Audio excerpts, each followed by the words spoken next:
여기 베다니에 오셨는데, 그래서 나병에 걸렸던 시몬의 집에서 우리 마가복음에는 그렇게 기록돼, 요한복음에 가면 11장에 보면 이 나사로가 죽은 지 마흘 되는, 냄새가 나는, 무덤에 묻혀 있는 그런 상황에서 예수님이 나사로야 나오라 해가지고 살려낸 사건이 요한복음 11장에 기록되어 있습니다.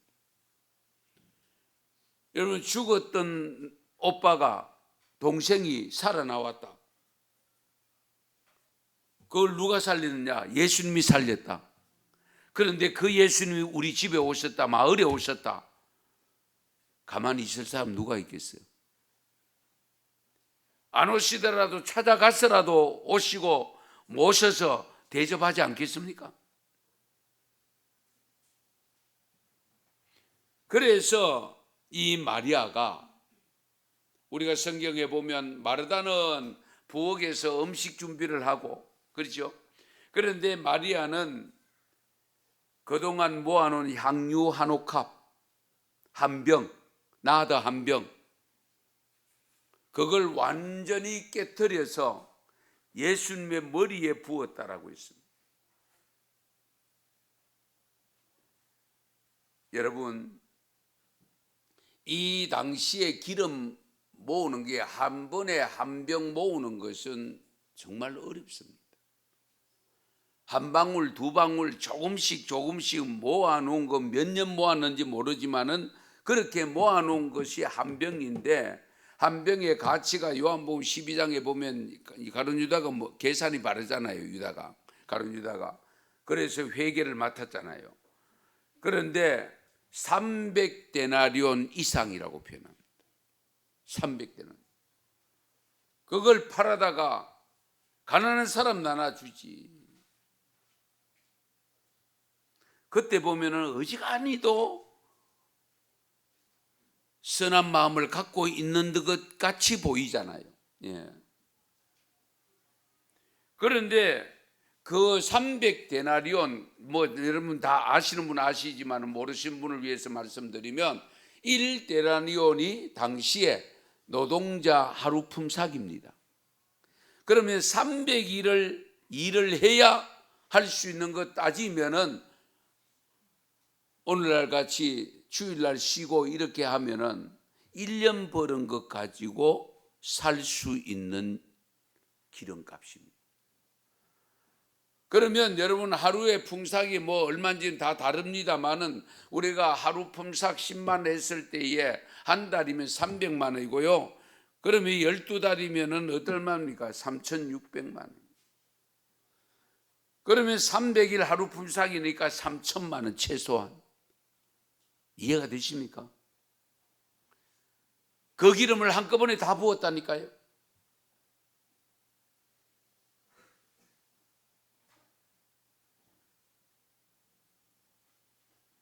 이 마리아가 어쨌든 그 오빠를 살려낸 것을 생각하면 이 한 병도 모자라지.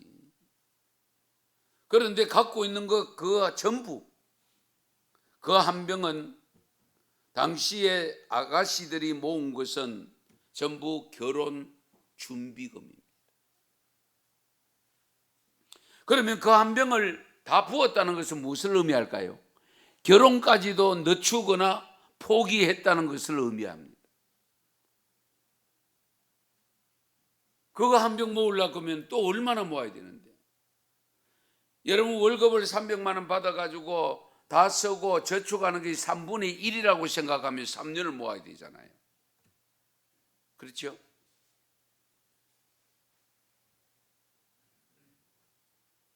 그런데 이 행위를 두고 불평을 하고 원망으로 하는 제자들의 계산이 있는가 하면, 예수님께서 그 이야기를 듣고 계시다가 가만둬라. 그는 나의 장례를 준비했다. 그렇게 기록합니다. 나의 장례를 준비했다.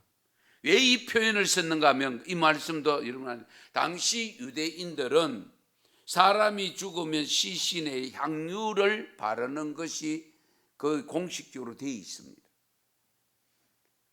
그러니까 향유를 예수님이 살아 계시는데 부었는데 이제 십자가에 달려 돌아가기 전에 엿새 전입니다. 한 주 전입니다. 그러니까 예수님께서 표현하기를 내 장례를 미리 준비했다.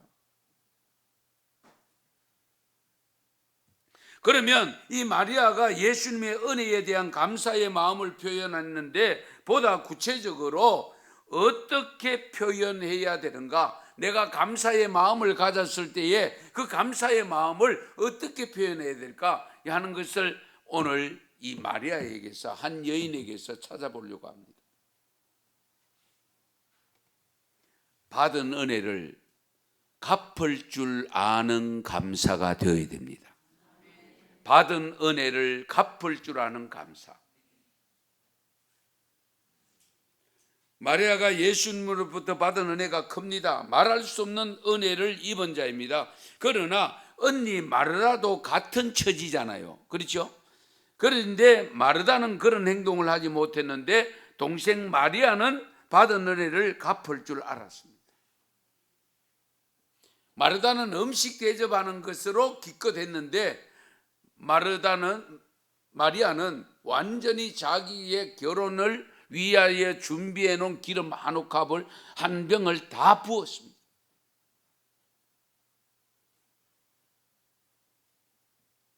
은혜에 감사하는 마음을 가지지 않으면 이렇게 할 수가 없습니다.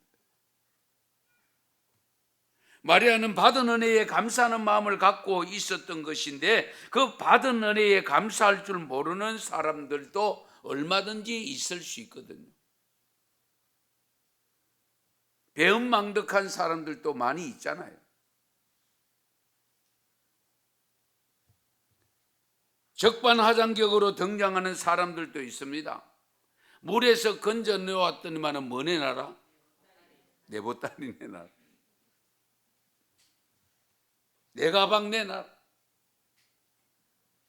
그런데 마리아는 받은 은혜를 결코 잊어버리지 않았다는 사실, 참으로 중요합니다.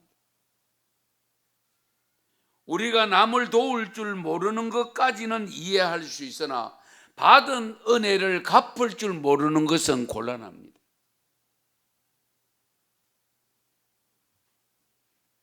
때로는 짐승도 주인의 은혜를 잊지 않는데 우리가 하나님의 자녀로 이미 받은 은혜가, 구원의 은혜가 엄청난 큰 은혜를 받고도 감사할 줄 모르면 곤란하지요. 요즘 왜 애완짐승 동물들을 키웁니까? 사람에게서는 은혜가 은혜로 돌아오지 않는 경우가 있는데 동물들은 절대로 그렇지 않다는 것을 본인들이 키우면서 그것을 느끼기 때문에 키운다고 하잖아요. 저도 안 키워봐서 잘 모릅니다만. 자, 어쨌든 간에 우리가 성도로서 감사할 줄 모르면 안 됩니다. 왜? 이미 하나님께서 우리에게 베푸신 그 은혜가 너무 크기 때문에. 돈으로 살 수 없는 엄청난 구원을 베풀어 주셨잖아요. 영생을 베풀어 주셨잖아요. 이 생명도 그냥 태어난 것이 아니라 하나님의 뜻에 의해서 태어났음을 믿으시기 바랍니다. 세상 사람들은 그냥 우연히 우리 엄마 아버지 사랑 때문에 그렇게 생각하지만은 어떻게 돼요? 우리 하나님의 사람들은 어떻게 고백합니까? 모태에 짓기 전에 이미 하나님이 예정하셨다고 했죠. 어머니 태 속에서 나오기 전에 구별하셨다고 했잖아요. 그것이 우리 신앙 고백입니다. 그렇다면 그 받은 은혜를 우리가 한시도 잊어서는 안 됩니다. 받은 은혜를 갚을 줄 아는 사람들이 성경에도 보면 많이 기록되어 있습니다만은 갚을 줄 모르는 사람들도 기록되어 있습니다. 누가복음 17장에 보면 예수님이 예루살렘으로 가실 때에 사마리아와 갈릴리 사이로 지나가시는데 한 마을에 들어가십니다. 한 마을에 들어가 나병 환자 10명이 넘어. 10명이 예수님 지나가신다는 소식을 듣고 이들이 외칩니다. 왜? 다른 사람 가까이 못 가니까. 이들은 격리되어 있어야 했잖아요. 오늘날도 마찬가지입니다만, 예수 선생이여 우리를 불쌍히 여기소서. 예수님이 그 소리를 듣고는 그들의 모습을 보시고 이렇게 말씀합니다. 가서 제사장들에게 너희 몸을 보여라. 우리 병을 고쳐달라는 아우성치는 소리를 들었는데 가서 너희 몸을 제사장에게 보여라. 이해되십니까? 뭐 고쳐주신다고 하든지 고침 받으라는 명령을 내리시든지 기도를 해 주시든지 그래야 되는데 제사장에게 가서 보여라. 구약시대에 이스라엘 백성들이 나병에 걸린 피부병에 걸리면 이것이 나병인지 아닌지를 제사장에게 가서 최종 판단을 받아야 됩니다. 일종의 의사죠. 예.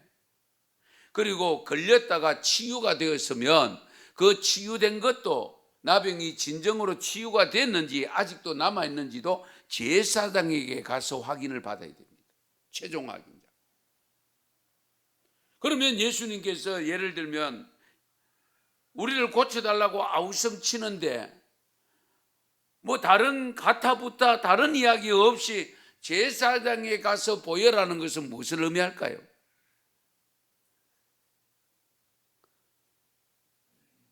고침 받았다는 확신이 없이는 제사장 찾아가야 될 이유가 없잖아요. 그 말씀만 듣고도 성경을 읽어보면 가다가 치유를 받습니다. 할렐루야. 가는 중에. 그건 무엇을 의미합니까? 믿음을 가졌다는 거잖아요. 제사장을 찾아갔다는 것은. 고쳐받았다, 치유가 되었다, 이 믿음 없이는 제사장에게 가는 건 헛일이지. 가야 될 이유가 없잖아요. 그런데 그 말씀만 듣고도 갔다고 하는 것은 믿었다는 것이고 그 믿음을 보시고 우리 예수님께서 다 치유케 하셨는데 문제는 9명은 전부 다 자기 집으로 갔어. 한 명이 예수님을 찾아왔어.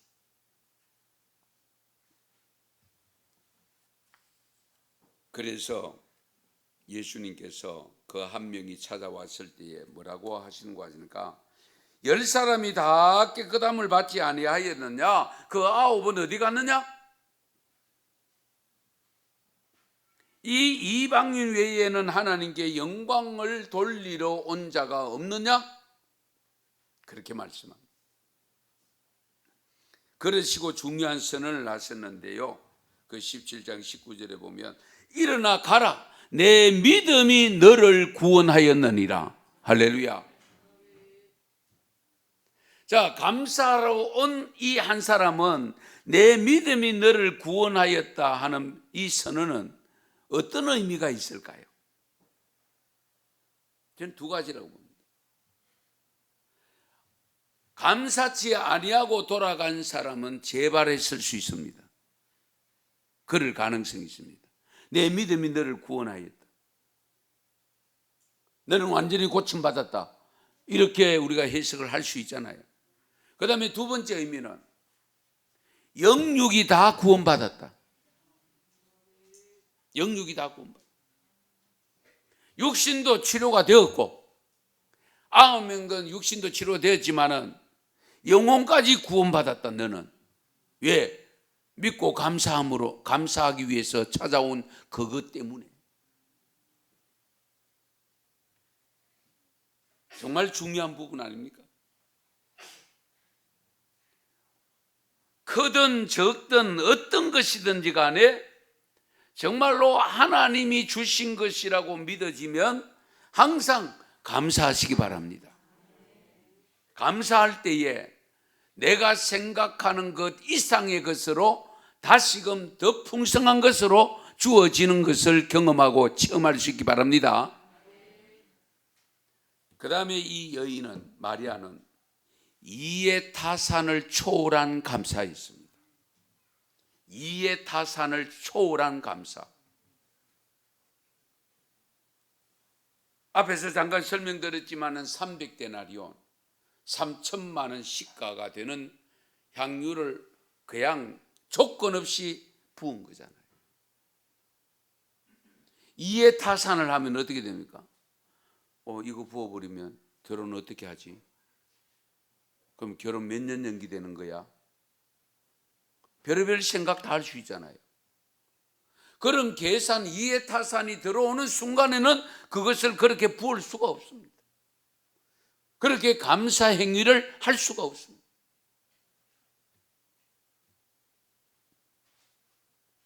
우리가 하나님께 감사를 드릴 때 너무 타산적이면 주님을 기쁘시게 할 수 없고요, 주님을 감동시킬 수가 없습니다.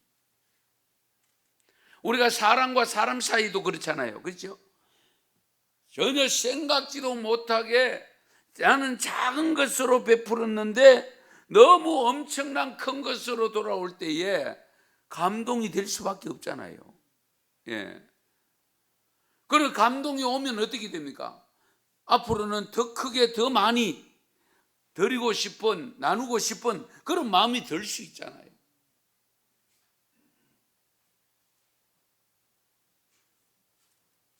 우리가 하나님을 감동케 하는 감사는요, 이해타산을 넘어서야 됩니다.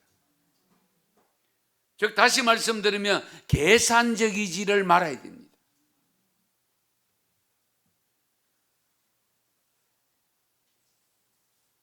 남의 눈도 의식하고 나의 형편도 살펴보고 내일이나 장래를 미리 계산하면 감사하는 마음은 있어도 표현은 최소한으로 할 수밖에 없습니다. 최대한이 안 됩니다. 우리가 신앙생활을 바르게 하려면, 영적인 삶을 제대로 살려고 하면 잔머리를 많이 쓰면 안 됩니다. 잔머리 표현하죠. 이해타산이 밝아져 약삭빠른 기회주의자가 되면 안 됩니다. 마음을 많이 쓰면 자비롭고 온유한 사람이 되잖아요. 머리로 계산하지 말고 감동의 마음에 감동되는 대로 따르는 것이 영적인 삶을 사는 좋은 방법입니다.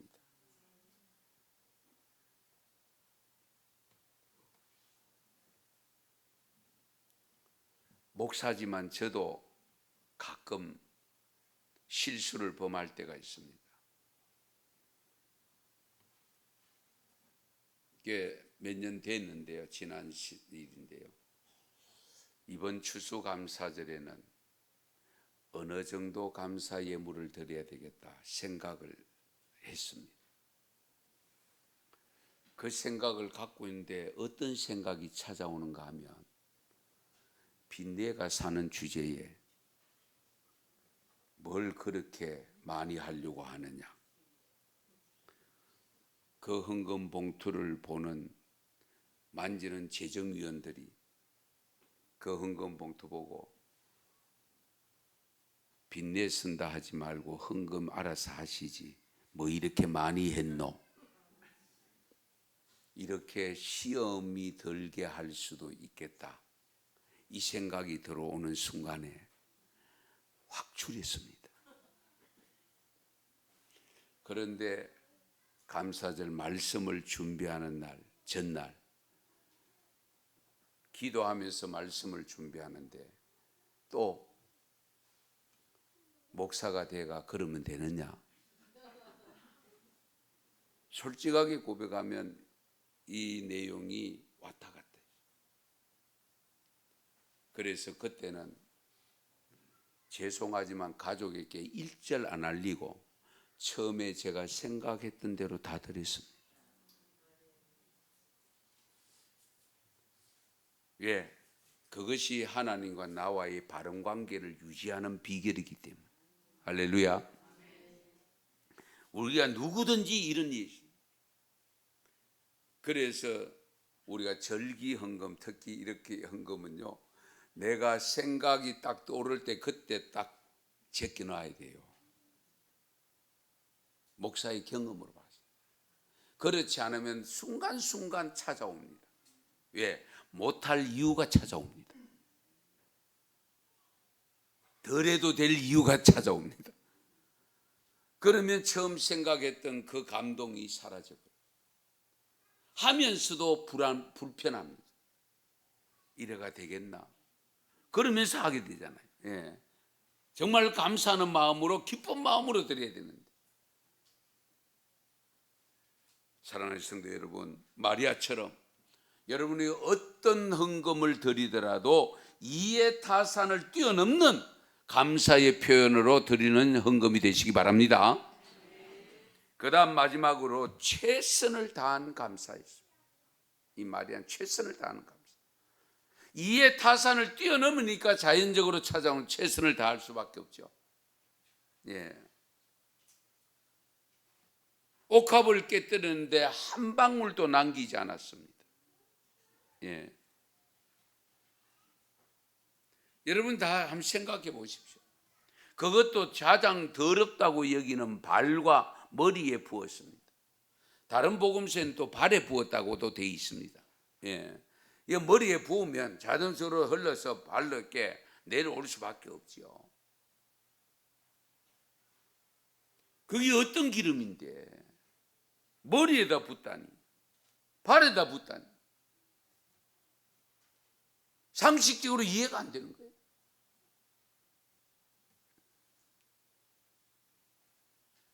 그런데 마리아는 있는 것 전부를 부어드렸기 때문에 뺑을 깨트리고 부었다고 있습니다.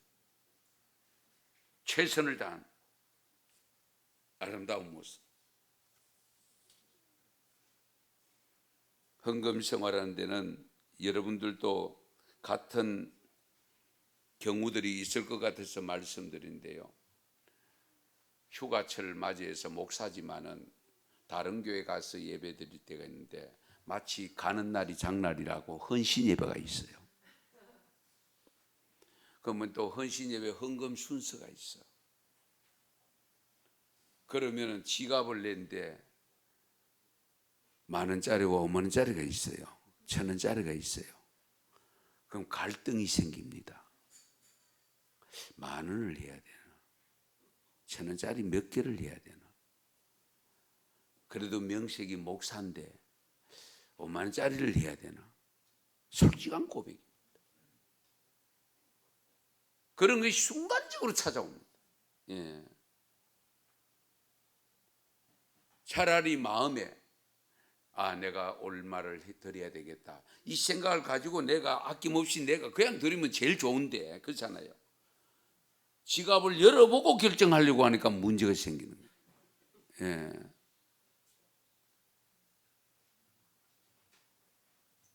그럼에도 불구하고 최선을 다하는 자세로 하는 것이 하나님이 기뻐하십니다. 마가복음 12장 41절 이하에 보면 어느 날 예수님께서 헌금함을 마주 앉으셔서 무리에게 무리 헌금함에 헌금 넣는 것을 보고 계셨잖아요. 부자도 와서 넣고 가난한 사람이 와서 넣는데 2렙돈 한 고드란트를 넣는 것을 보았습니다. 그것을 보신 후에 예수님께서 제자들을 불러놓고 이렇게 말씀합니다. 그 마가복음 12장 43절에 보면 내가 진실로 너희에게 이르노니 이 가난한 과부는 헌금함에 넣는 모든 사람보다 많이 넣었도다. 여기 2렙돈 한 고드란트가 얼마냐? 요즘 우리 돈으로 환산하면 2렙돈은 1,500원 정도 됩니다. 1,500원. 그러면 물론 그 옛날에 당시에 1,500원 크다고도 볼 수 있지만은 부자들을 이야기하면서 가난한 자가 넣은 최소한으로 넣은 사람을 두고 지금 표현하거든요. 2렙돈 넣은 한 고드란트 넣은 그 사람이 가장 많이 드렸다. 이유가 뭐냐? 부자들은 자기 가진 것에서 일부 조금 들여도 많이 들여진 것이지만은 이 여인은 자기 생활비 전부를 넣었다. 그럴 수 있잖아요. 예. 가진 사람에게는 만 원이 크지 않습니다. 그러나 아이들 엄마로부터 용돈 조금씩 받아 모아놓은 것은 만 원은 엄청 큰 거예요. 우리 하나님은 절대평가를 한다는 겁니다. 상대평가. 상대평가를 하십니다. 금액 자체가 많고 적은냐를 보시지 않고 그 수준, 생활 수준, 할 수 있는 수준에서 어느 정도로 참여하고 있느냐 하는 것을 보신다는 거예요. 예. 그래서 금액 적다고 여러분 스스로가 너무 자격지심을 가져야 될 이유도 없고요. 많다고 해서 너무 우쭐댈 이유도 없습니다. 문제는 내 형편에, 내 수준에 하나님께서 어떻게 보실 것인가를 항상 보면서 드려요.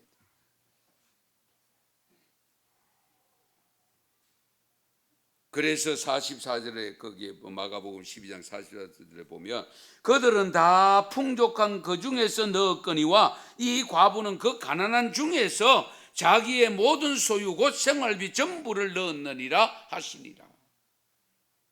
그래서 가장 많이 드렸다고 표현했다는 거예요. 성도 여러분, 하나님의 은혜를 감사하는 마음으로 표현할 때는 항상 최선을 다하시기 바랍니다.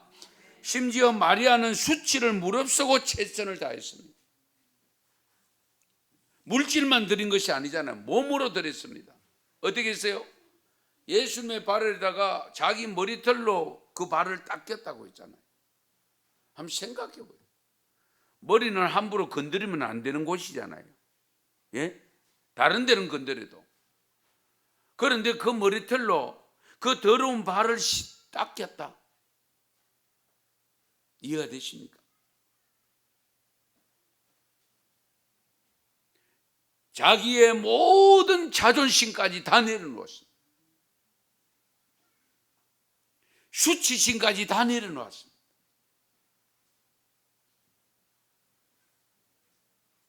우리도 마리아처럼 겸손한 마음으로 최선을 다하는 감사 생활이 될 수 있기 바랍니다.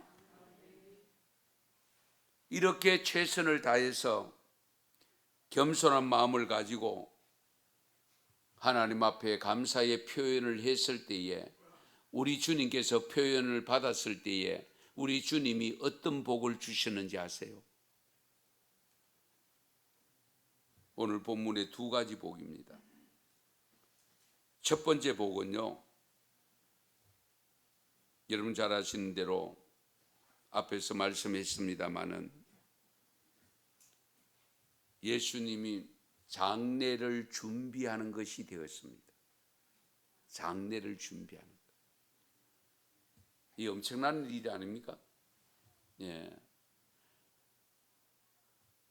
함부로 할 수 없는 일이잖아요. 12제자가 있고 예수님의 가족이 있고 그런데 베다니에 살고 있는 지지도 가난하고 별로 알아주는 사람 없는 그런 가정에서 예수님의 장례를 준비한다? 어려운 일입니다. 그런데 예수님께서 이 마리아가 한 행동에 대해서 장례를 준비했다라고 오늘 본문 8절에 기록합니다. 그는 힘을 다하여 내 몸의 향유를 부어 내 장례를 미리 준비하였느니라. 장례를 미리 준비했다.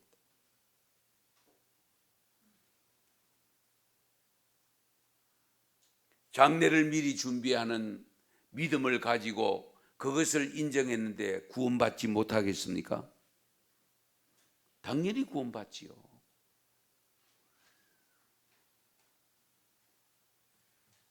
그리고 두 번째 복은요, 오늘 말씀 9절 말씀에 보면 내가 진실로 너희에게 이르노니 온 천하에 어디서든지 복음이 전파되는 곳에는 이 여자가 행한 일도 말하여 그를 기억하리라 하시니라. 아멘. 향유 한 병 쏟아붓고 이 여인 마리아의 여인의 한 행적이 오늘 저와 여러분에게까지 알려지고 되었습니다. 주님 오실 때까지 많은 사람들에게 알려지도록 되어 있습니다. 이보다 더 큰 복이 있을까요? 한번 생각해 보세요. 엄청난 일이잖아요.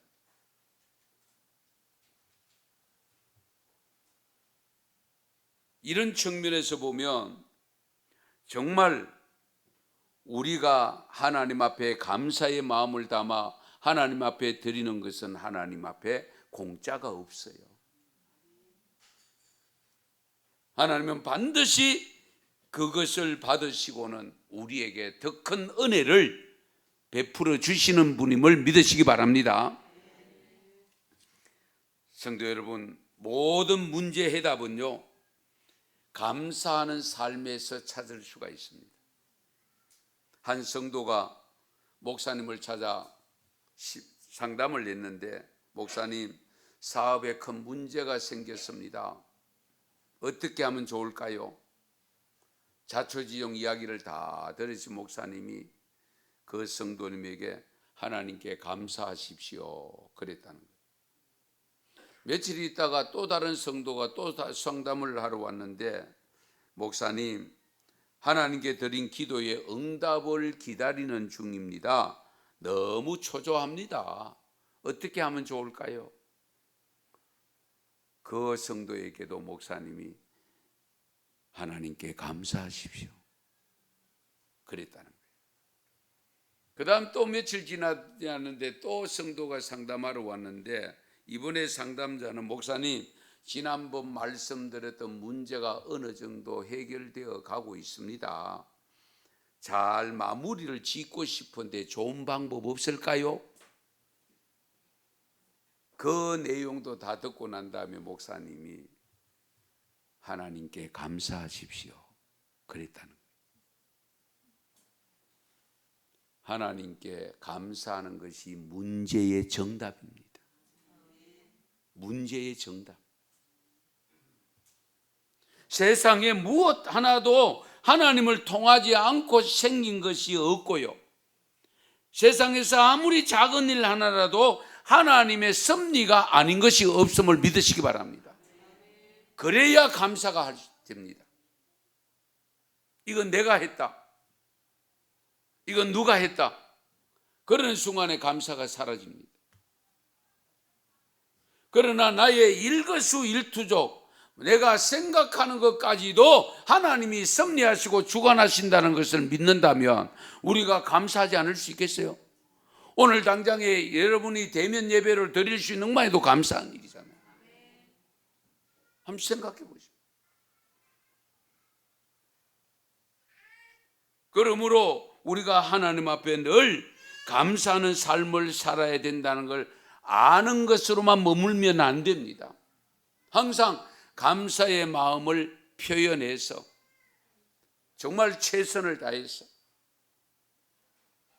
이해타산을 하지 아니하고 정말 우리가 하나님 앞에 감사하는 삶을 살아서 하나님이 어떻게 베푸시고 계시는가를 스스로 경험하고 체험할 수 있기 바랍니다.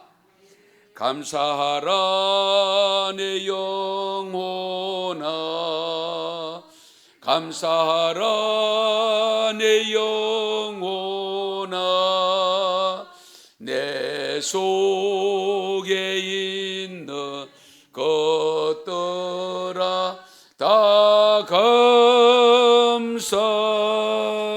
감사하라. 기도드리겠습니다. 하나님, 우리에게